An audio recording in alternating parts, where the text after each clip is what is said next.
Hello FleetReadyFam, welcome to Fleet Ready Gaming. My name is Savad, and today we are doing another patch notes watchout. It is January 30th, 2023, and Alpha 3.18 PTU just got a new patch today. Without holding back much more, let's go ahead and go over the patch notes. So, a couple of added fixes and shifts were added to the store today, further adding to the list that were added with the last patch. So let's get into it. So, issues that the patch is still having. These ones have been hanging on for some time. CIG's been having a lot of trouble getting rid of some of these. So the Constellation snub's still having issues. We're going to go through these rather quickly since they've been through for the last two patches. RMC canisters still having issues with attaching to the multi-tool. Gear can be lost in armistice zones. Scanning still having issues. Elevators, trams still having issues. Nomad and the Anvil Carrick are having salvage issues. It looks like they fixed the C2 from previous. Missions with AI not respawning, resulting in auto completion of said missions is still persisting. Reinforcements not leaving the ships, and then said ships leaving, resulting in missions being incompletable.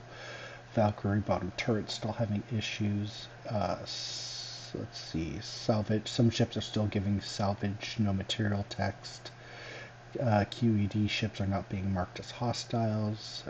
Destroyed ship thrusters will still not function after being repaired. Fully loaded C2 at Area 18 will result in slow frame rates or crash. Users are still spawning in with weapons and armor in prison after dying with crime stat, and cargo is still invisible in multiple ships. So these issues have been fairly persistent. Moving on to the actual feature updates.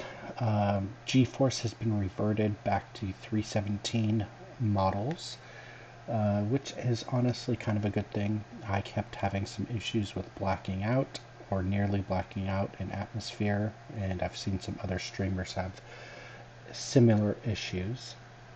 The Avenger Renegade, Saber Comet, Gladius Valiant, C8 Pisces, the F7C Wildfire, the Misk Hull A, the STV, and RSA Scorpius have also been brought into the in-game shops for rent and purchase.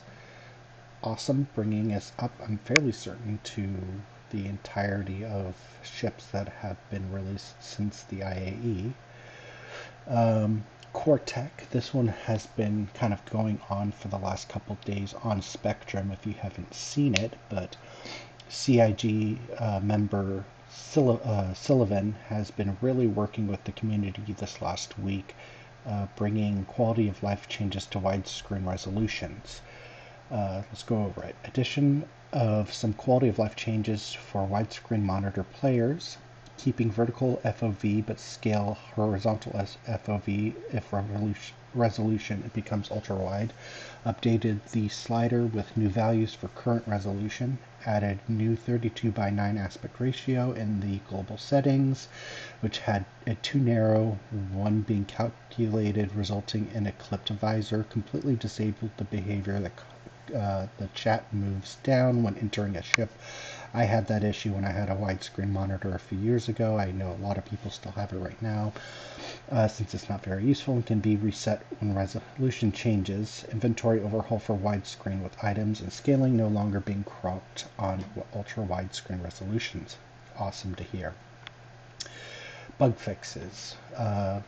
When flying near another ship, ships seem to hit invisible blocks that knocks them in random directions. Had that issue. Caterpillar body has a large vis area viewed from cockpit has been fixed. Refinery decks have had some textures fixed. Prisoner escape mission waypoints have been fixed.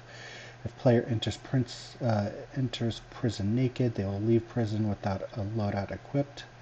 That's been fixed. Vehicle tires sink into the planned service and are no longer able to move. That's a good one to hear fixed. The economy exploit, where players can sell unequipped stock vehicle components and claim the vehicle to repeat sell indefinitely. That's definitely a good one to have fixed. 890 Jump has had numerous doors and panels have their viz areas fixed. Players with a crime stat level 3 or higher were able to pay off their fines, which has been fixed. Accepting a mission while in party removes party markers, has been fixed. Boarding action in progress can become uncompletable, that has been fixed. They fixed the C2 hole scraping, which I mentioned earlier. Security post Korea, the boss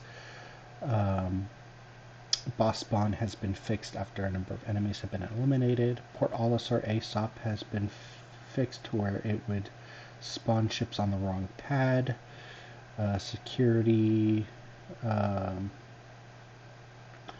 remaining hostile NPCs not spawning in has been fixed for mercenary missions, and security post-Korea evidence room datapad has been fixed to show the correct door code on its first digit, as well as 6 client crashes, 10 server crashes, and a server deadlock was fixed. Some pretty exciting stuff, especially with the added ships being added in, and you know they're working away. While there's still a lot of previous bugs that are still yet to have been squashed, they did manage to get a sizable amount out with this patch. So excited to see, and hopefully the next few ones will be even more so.